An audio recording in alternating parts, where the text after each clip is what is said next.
Hello everyone, welcome back to the channel. Today we're diving into a story that has sent ripples far beyond one country's borders. A decision by Denmark that has captured attention, sparked debate, and raised serious questions about the future direction of Europe. At first glance, Denmark is often seen as calm, predictable, and steady. It is a country associated with consensus politics, social stability, and careful decision-making. That's why this move has surprised so many observers across the continent. The decision did not come out of nowhere, but its timing and implications have amplified its impact. Across Europe, leaders, analysts, and citizens are asking the same question: what does this mean for us? To understand the shockwaves, we have to understand Denmark's role in Europe. Denmark is small in size, but influential in ideas. When Denmark shifts its position, others pay attention. For years, Denmark has been seen as a bridge between progressive social policies and strict governance. It has often balanced national interests with European cooperation. This latest decision, however, appears to tilt that balance in a new direction. The immediate reaction across Europe was a mix of surprise and concern. Some countries welcomed the move, seeing it as long overdue. Others viewed it as a dangerous precedent that could weaken unity. In Brussels, the response was cautious but tense. Officials avoided dramatic language, yet behind closed doors the message was clear. This was not a minor adjustment. This was a signal. Many analysts describe this moment as a turning point, not because Denmark acted alone, but because it voiced what several governments have been thinking quietly for years. At the heart of the issue lies a broader European struggle. How much power should remain at the national level, and how much should be shared collectively? Denmark's decision has reignited this debate with new intensity. Supporters of the move argue that Denmark is simply protecting its national interests. They say every country has the right to make choices that reflect its own priorities and values. Critics, however, see something more troubling. They argue that if more countries follow Denmark's lead, the European framework could slowly unravel. This is where the shockwaves become clear. One decision, taken in Copenhagen, is now influencing conversations in Paris, Berlin, Rome, and beyond. In Germany, commentators questioned whether Denmark had broken an unspoken rule of European solidarity. Some praised the courage. Others warned of long-term consequences. In France, the reaction was sharper. Political figures framed the move as a challenge to shared European commitments. Media outlets debated whether Europe was entering a more fragmented era. Southern European countries watched closely. For them, Denmark's decision touches on issues they have struggled with for years, often without the same level of support. Eastern European governments, meanwhile, saw an opportunity. Some leaders interpreted Denmark's move as validation of their own positions and policies. This diversity of reactions highlights a deeper truth. Europe is no longer moving in a single direction. It is pulling itself apart along lines of history, economics, and identity. Denmark's decision has also fueled public debate at home.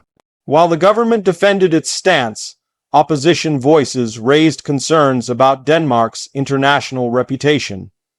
Public opinion in Denmark itself appears divided. Some citizens feel proud that their country is standing firm.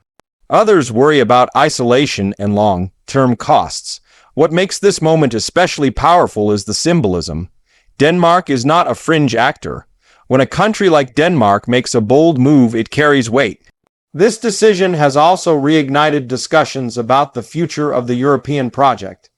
Is Europe heading toward deeper integration, or a looser collection of independent states?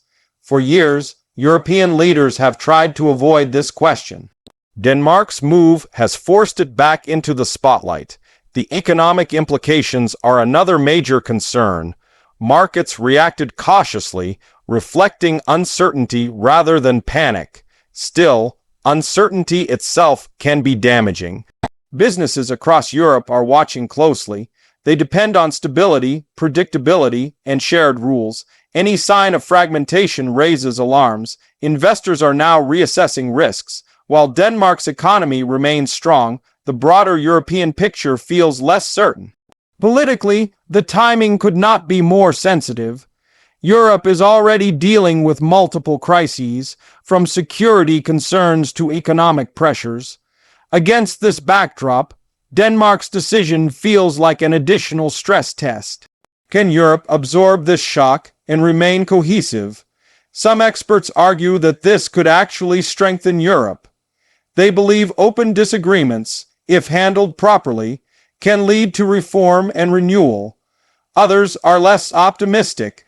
They see this as another step toward a Europe where national interests consistently override collective goals.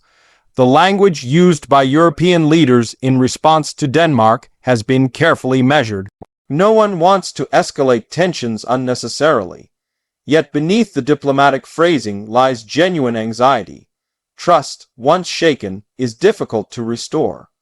One of the most striking aspects of this situation is how quickly narratives have formed. Media across Europe framed the story in dramatically different ways. In some countries, Denmark was portrayed as bold and pragmatic. In others, it was painted as selfish or short-sighted. This difference in framing reflects deeper divisions within Europe itself. There is no single European perspective anymore. Social media amplified these divisions. Clips, quotes, and headlines spread rapidly, often stripped of nuance and context. As emotions ran high, misinformation also began to circulate. This made it even harder to have a calm, informed discussion. Denmark's leaders attempted to clarify their position. They emphasized that the decision was not meant to undermine Europe, but to redefine Denmark's role within it. Whether that message will resonate remains uncertain. Perception often matters as much as intent. History offers some perspective here. Europe has faced similar moments before, where individual countries made controversial choices. In some cases, those choices led to compromise and reform. In others, they deepened divisions that took years to heal. What makes this moment different is the accumulation of pressures. Europe today is more fragile than it appears on the surface. Economic inequality between regions persists. Political polarization is growing. External challenges continue to test unity. In this context, Denmark's decision feels less like an isolated event and more like a symptom of a broader condition. Young Europeans, in particular, are watching closely. For a generation raised on the idea of a united Europe, these developments are unsettling. Many are asking whether the promises of cooperation and shared identity still hold true. At the same time, nationalist movements across the continent are seizing the moment. They point to Denmark as an example to follow. This has alarmed pro-European parties, who fear a domino effect if the situation is not managed carefully. Diplomatic efforts are already underway. Behind the scenes, discussions aim to prevent further escalation and rebuild trust. Compromise, however, will not be easy. The issues raised by Denmark's decision go to the core of what Europe is meant to be. Is Europe primarily a political union or an economic one? Is it about shared values or shared interests? These questions have no simple answers. That is why this moment is so significant.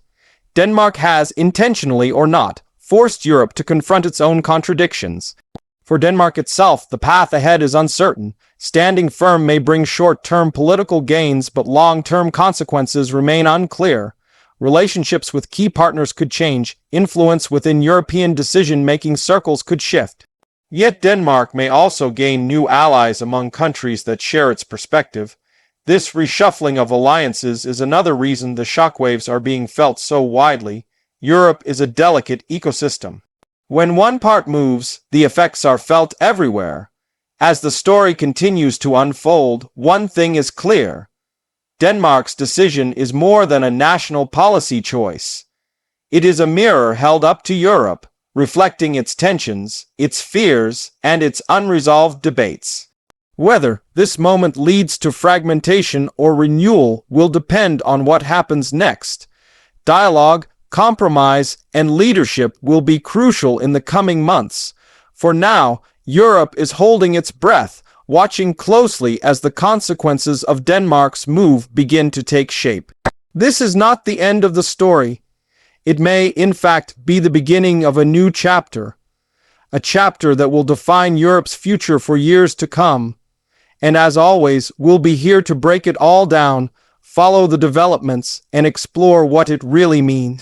Thanks for watching, and stay tuned for more analysis on the stories shaping our world.